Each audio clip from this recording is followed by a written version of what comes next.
يقول لا تحبني، الدنيا ما خلت لي واهس وارجعه،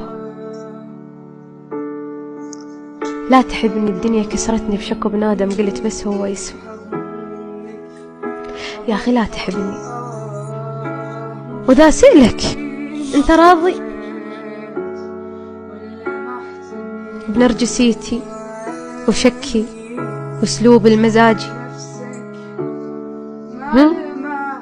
إذا راضي أنا ما أرضى بأذيتك، تفتهمني؟ خاف باكر تكبر بروحي غلاتك وجفي، وبلا سبب ابتعد عنك لا تذمني. أنا من أول قلت لك لا تحبني.